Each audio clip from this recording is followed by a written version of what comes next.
No, your eyes are not deceiving you. It is not Friday. We're not doing the new makeup releases, but we are doing the new makeup releases, the tag, which is something that I've actually been doing. I think this is the 5th year in a row. Well, I just talk about all the makeup releases that's been happening throughout the years. Which ones were the best ones? Which one were the worst one? Do we have any curved balls? Do we have anything that was a total letdown? Wrapping up the makeup news of this entire year into a neat little package so we can discuss it in this video. And I just love doing these because I've been doing my new makeup releases on my channel for I think like 6 years, 7 years, 7 years, it might be 7 years.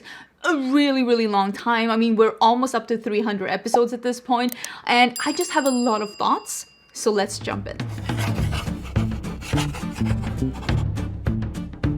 Per usual, my partner in crime, Samantha March, is doing this video together with me. Samantha March actually started her Will I Buy series, and that's where I took my inspiration for my new makeup releases. Right now, she's not doing them every week like she used to. She's more doing them like once a month or something, but I remember when she started her Will I Buy series, and I think after she had just done it twice, I started doing it, so we have done it almost as long, and I'm still keeping strong. I love talking about the makeup news with you every week, so we are just gonna dive in. And this is a tag, so if you want to do this, if you report on makeup news as well on the intro web, I would love to hear your thoughts as well. But don't feel pressured that you need to do the tag. If you are just watching and you're not a creator, I would love to hear your thoughts down in the comments. We have 1, 2, 3, 4, 5, 6, 7, 8, 9 different questions. Throughout the years, we have added some questions and just basically been a tag that me and Samantha have done. I wonder if this is the 3rd or the 4th year that we're doing this together, because I know that's definitely at least the 3rd. Could be the 4th. We've been doing this for a bit. First question is, what mainstream release lived up to the hype the most this year? And I actually have a couple of different things to share with you. And the first thing I want to mention is actually just the brand e.l.f. as a whole. I feel like e.l.f. has really been one of the it brands this year, which is really exciting because it's such an affordable brand, but I also feel like they've been somewhat delivering on it. I feel like they're releasing a lot of stuff that people are actually enjoying at an affordable price point, and that's why they've become so successful and so popular. I haven't loved all of the things that they've released this year, but I definitely think that they have been hyped for a good reason. They're releasing affordable products in kind of nice packaging that actually do perform pretty decently. Some of them, if not most of them, to the same standard as like high-end products. So I definitely think that they have been worth the hype this year. I would love to hear if you agree. Another thing that was really hyped that I necessarily did not jump on, but so many people were die-hard interested in the matte blush wands by Charlotte Tilbury. These are called the Matte Beauty blush wands, and I don't do matte blush. I mean, you can see I have super glowy cheeks going on right now. This is just my journey. It's just what I like. But when she released these matte blushes, everybody went bananas. They were so excited about these, and I actually got one of these sent to me as PR, and I gotta admit, this is an extraordinarily good matte blush formula that really is the perfect pigmentation, so easy to blend, definitely lived up to all the hype that they created. The next thing is a palette that I never thought that I would be this excited about, but this palette was so hyped this summer. This is the Too Faced Italian Spritz. I'm pretty sure this came out springtime? Mine still smells a little bit like a citrus candy. I thought the quality of this was really beautiful. I thought that the color story of this one was really beautiful, and I'm surprised that Too Faced would come out with something that is this fun, because this is a half neutral, half colorful palette where the colorful shades actually make sense and where you can do a full colorful look if you want to. Would I have loved the matte blue in here? Sure, but that's not really what Too Faced does in palettes like this. But there is a pink, there is a burgundy, there is a bright orange, and there are a bunch of different shimmers here where you can actually do something really fun. And I was very impressed with the formulation of this one. And honestly, I think it lived up to the hype. The packaging is nice, the quality is nice, the color story is nice. It was very hyped, and I think for a good reason. I thought this was a good palette. Another palette that was really hyped, and this is one of my favorite palettes of this year, the Yucca palette. I feel like Natasha Denona, hopefully, with the absolute success that she had with this palette, hopefully realized that muted color stories can be really popular both for people that love color like me and for people who love more neutral colors, because I feel like over the broad spectrum of consumers, a lot of people were really appealed by this color story. It really looks and performs beautifully, and this one got a lot of hype. And again, same here, beautiful packaging, beautiful color story, beautiful quality, really did live up to the hype. And on the other side then, on the indie side, what indie releases most live up to the hype this year, and I have a bunch of different things to talk about. I'm actually not going to pull out all my palettes here, but last year Cosmic Brushes, which is now Cosmic Beauty, had a huge success with their palette that was called the Serenity palette. They sold out so many times, and it was such a loved palette. I said that it was my favorite palette of the year last year. So when they started releasing palettes this year, they had some pretty big boots to fill, because people were wondering, is this a one-hit wonder, or are they going to keep releasing great palettes that could be in the same like sphere of loveliness, such as the Serenity palette? And I would say yes, they very much lived up to the hype that they created themselves with their Serenity palette. They released the Muse palette, the Delicious Delights palette, they released the Winter Wonderland palette. All of these palettes are absolutely beautiful palette. They released the Gothic palette, also such a beautiful palette. And I really think that with this year, last year they were the newcomer. I don't really think they were a newcomer, but it was the year when they became popular. And this year was the year where they cemented and said like, you know what, we're not a one-hit wonder. We're here to stay. We're here to create beautiful products in beautiful color stories.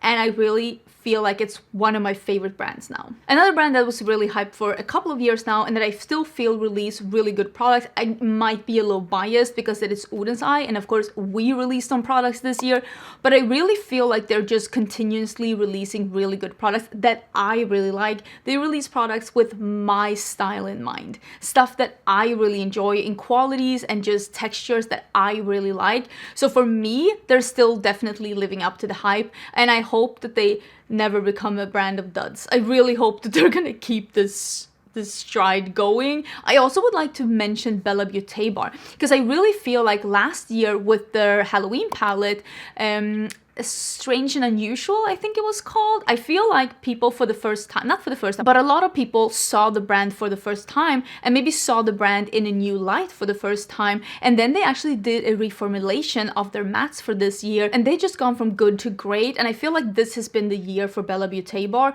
They've released a lot of palettes that people have really been enjoying. They've been selling out a lot, and I feel like, again, it's one of those brands that this was their year, and I'm super excited to see what comes for them in 2024, because I really feel like they became hyped with their Halloween palette. And again, it's tricky sometimes as a brand when you have a really hyped product, because it's like, well, now you gotta have to keep going to not let people down. Okay, what releases did not live up to the hype?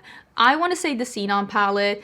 I'm sorry, I have it here. Wait, I have it here. I was using this in a palette bingo the other day.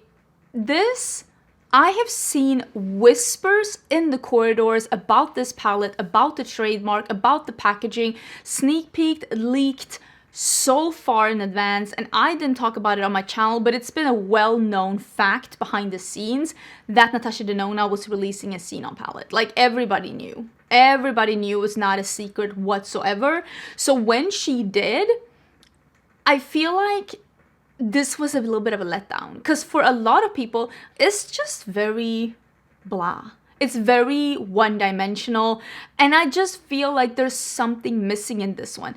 Some of the shades are just painfully similar on the eyes, and I feel like the idea of this palette was good, but I really wish that somebody along the lines of the design of this palette would just have said, does it make sense to have this many similar shades in a bigger palette? Because I really feel like Xenon as this grayscale, it made more sense in a 5-pan palette. It really did.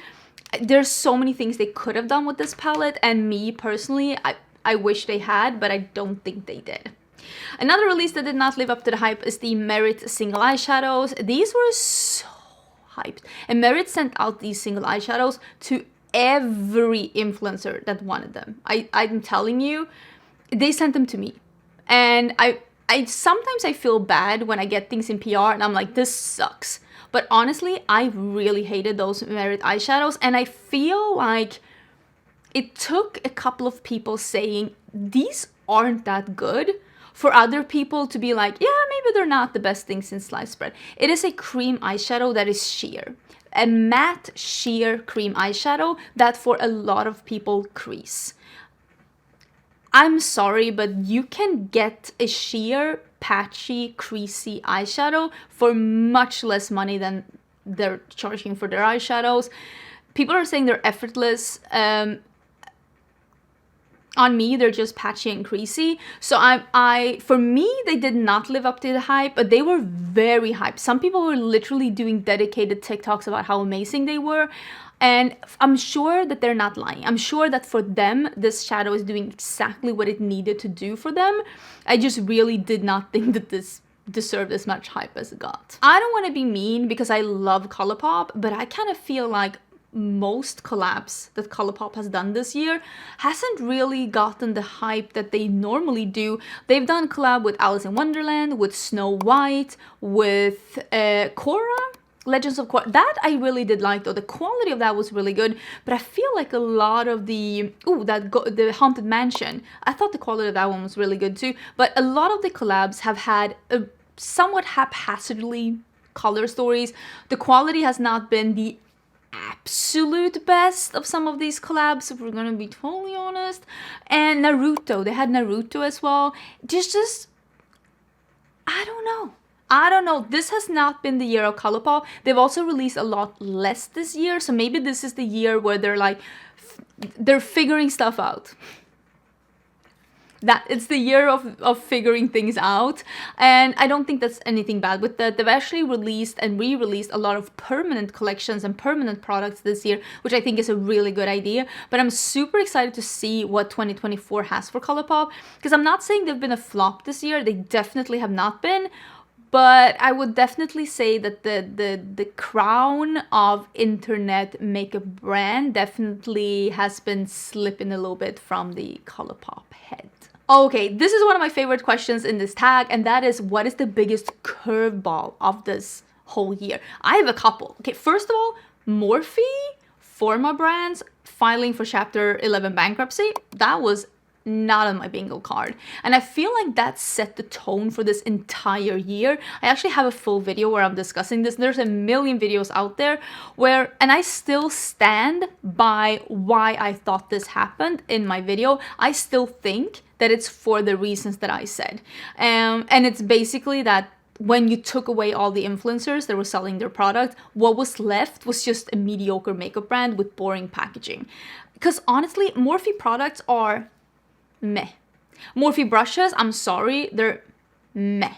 I just don't think that what they are doing is amazing, and they kept falling behind in like formulations, in innovations, in color stories, and they kept doing the same again and again, hoping to make 35-0 happen again. It's not gonna happen in 2024, and I really, again, I'm very interested to see what 2024 has for like Morphe and the Forma brands, because this has definitely not been the year of Morphe. I also feel like a curveball was the Isamaya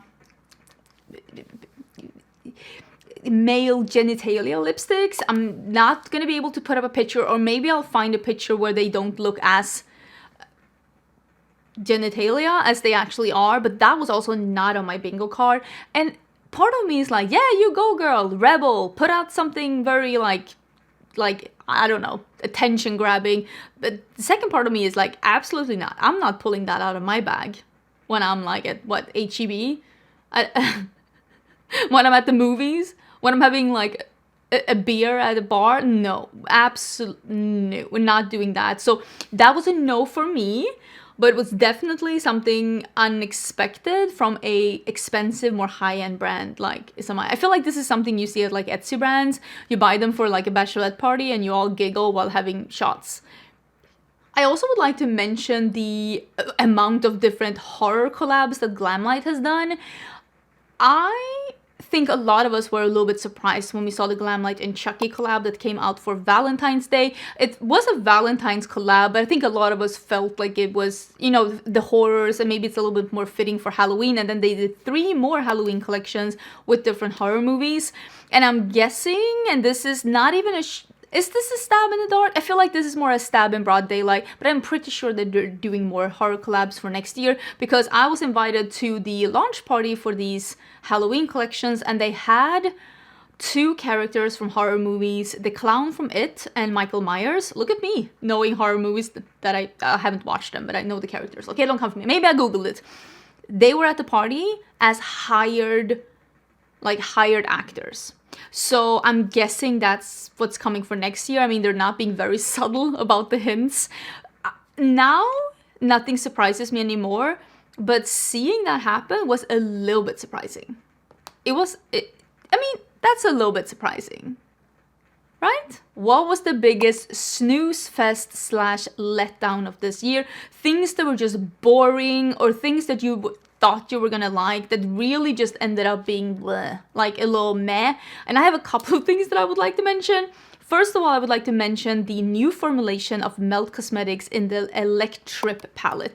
I will die on this hill. There was a new formula in that palette, and as I'm filming this, I did order the Melt and Bailey Sarian collab, so I have no idea if that's gonna be the old formula or if that's going to be the new formula, because the new formula was thinner and not as opaque and not as buildable. It didn't have that grip, that beautiful grip that Melt Shadows really has. So it's going to be very interesting to see, because that is a full matte palette as well.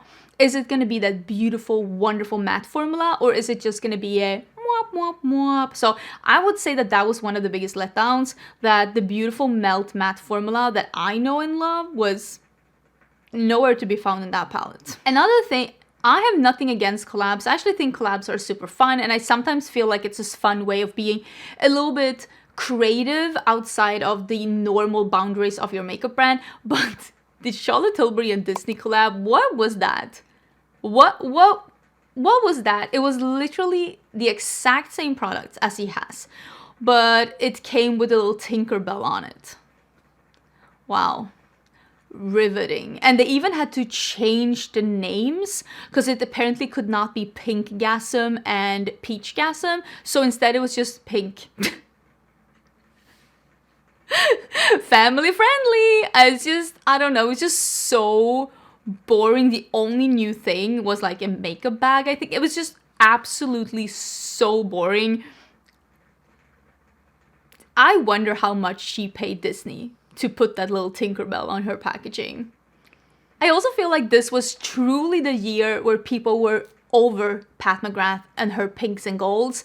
I have never seen as many comments on my videos, and I don't even review a lot of Pat McGrath, about people just being absolutely over her doing the same color story again and again. She did a palette that was called Sunlight Seduction, and people watched it and they're like, new question mark, because it is so similar to a lot of things that she's released. And also her holiday collection, it's also very pink and neutral gold, and now people are truly starting to be like, I feel like even the hardcore Pat McGrath fans are almost abandoning ship. They're like, I guess nothing fun is happening here. I guess we're just living in this pink, gold, brown world where there is absolutely no innovation to be had. And same here. Now that even the die-hard fans of Pat McGrath are like, hey, girl, we need something else. I'm very excited to see what's coming out next year, because I know that like developing products takes a really long time. So the holiday products that you saw this year, probably they started developing them last summer. It probably took them at least 14, 15, 16 months to get that into like actual to the stores, from like thinking about it, at least. Some brands probably even longer. So the cog wheels of the mainstream brands are turning a little bit slower than with indie brands. So I wonder if we're gonna see a change in 2023, but I'm thinking we're probably not gonna see any change with any mainstream brand unless it's happening around summertime, because it just takes too long to implement any changes. And also, this is just me. I am a girl sitting alone in this room with a scented candle, just speculating about me. Like, what do I know? But do make somewhat qualified guesses, but at the end of the day, they're guesses. This is also a really fun one, and this is what are the unsung heroes of 2023. And I put a couple of things here. I even have one here in front of me, and that is the Give Beauty face products. This is the bronzer. Look at how well used mine is. I'm wearing the bronzer today. The highlighter is beautiful. The blush duos are beautiful. But the one I love the most is actually the bronzer duo. And I really feel like I see people saying that the ones that have tried it, that they really like it, but I feel like a lot of people are sleeping on these products, mainly because a lot of people are just over celebrity like brands. But if you're looking for new bronzer, if you're looking for new highlighter, I cannot recommend these enough. They're definitely an unsung hero of this year. I think they were absolutely beautiful. Also, I don't have them in front of me, but I'll pop up some picture. The iconic London Kissed by the Sun. Oh, these are so good. These were released this year. I did not purchase them because, again, I was also sleeping on this product, but then actually Iconic London sent me these in PR. Quickly become a favorite. They are so good. I cannot recommend this product enough. You definitely, if you're looking for a glowy cheek product, definitely need to check these out. They are available at Sephora. They are available at Ulta. 10 out of 10 recommend them. They're so good. Feel like everyone is sleeping on them. And the same, the REM foundation. This is probably let me rephrase. I actually do really love a couple of products from REM, and I would say that this is top 3 favorite products from REM. The foundation is really good. It is a really nice foundation, and it also, the foundation, the price range of the foundation is more in line with the price range of Rare Beauty, but normally REM Beauty is a couple of dollars more affordable. Like it costs a couple of dollars less per product compared to Rare Beauty, which is another celebrity brand. But just, I would say that Fenty is more expensive, Rare Beauty is in the middle, and then REM Beauty is the most affordable of the 3. But the foundation actually costs, I think, the same as the Rare Beauty foundation. And I mean, it makes sense because it is a very good foundation, and I'm happy that they decided to do this amazing formulation and release it at a couple of dollars more because it's great. It really is great. I don't know if they have this in store at Ulta, but I think they do. It's a beautiful foundation. It is a natural finish, medium coverage, looks really beautiful on the skin, and it holds up really good on my skin as well. Doesn't separate, doesn't slide off my face. Even I was reviewing this in the summer heat of Austin, and I have oily combo skin. Really enjoyed it. Number 7 is what is the best holiday releases of this year? And I kind of want to say, well, I did mention this one before, but I will say the Cosmic Beauty Winter Wonderland. I thought this was a beautiful holiday release, and it was a really smart way of releasing a full cool toned blue palette in the winter time, because then you put an ice theme on it, and all of a sudden it makes a little bit more sense.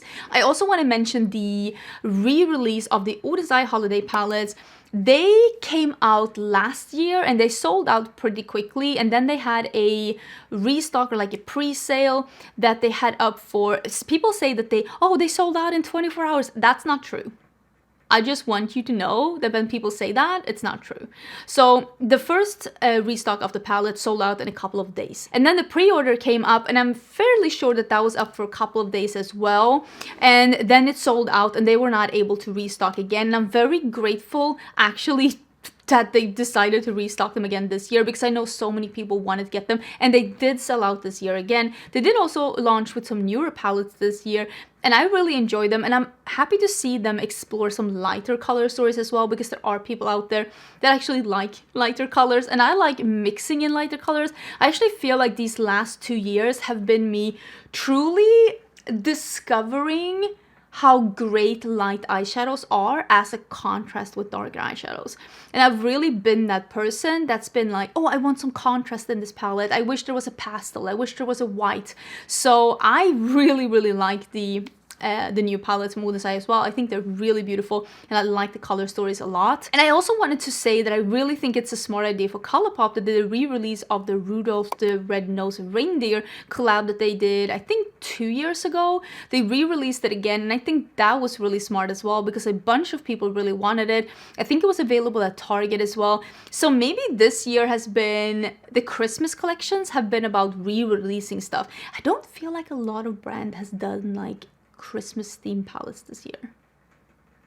I might be wrong. Let me know. Number 8 is, what is the best collabs of 2023? And this is a hard question for me to answer because of course my collab came out this year. I did a Halloween collab with Oden for the Halloween season. As I'm filming this, we still have a couple left. There's actually a full collection. Some of the items have sold out, some of them are still in stock. When they're gone, they're gone, they're not coming back. My friend Heather Austin released a collab with Unearthly Cosmetics. Of course, I think that that is super, super beautiful. And my friend Ali Dawson also had a collab with Ofra. Super proud of her for doing something as fun as that. Other than that, collabs, I want to mention one collab that I feel was a little bit different and very fun and very loved, and from what I gather, there's going to be a round 2, and that is Kaki's collab with Finding Ferdinand. I have met Kaki. I wouldn't say that we're like friends, we're like acquaintances. We talk every now and then on it, like I would love to be your friend, but like I don't want to intrude. But her collab with Finding Ferdinand was not an eyeshadow palette, not a lip product. They actually did cream blushes, and I thought that was so fun and unusual and just a really nice twist on what a collab can be. I thought these were really nice. She came out with 2 different colorways. It was a coral color story and there was a brown color story, and then she came up with them in a lighter, a medium, and a deeper. And from what I gathered, they sold really good. It did sell out. They had a limited restock, and I've heard again whispers in the corridors that there's gonna be a round 2 of this collab, and they were really nice. They were a dewy blush that did not lift your foundation underneath and that looked glowy on the skin without being sticky. I liked it. I thought it was really good, and I don't know where I'm trying to think when this one is going up. Now, when you're seeing this video, my blush declutterers have not come up yet, but it's coming next week. And spoiler, I did save one of each of the colors because I thought they were great. A really good collab. Last question is, what are your predictions for releases for the next year? And I usually tend to do one of those prediction videos. I actually have not. I don't know if someone's gonna like come for me. I have not planned to do one of those prediction videos for this year.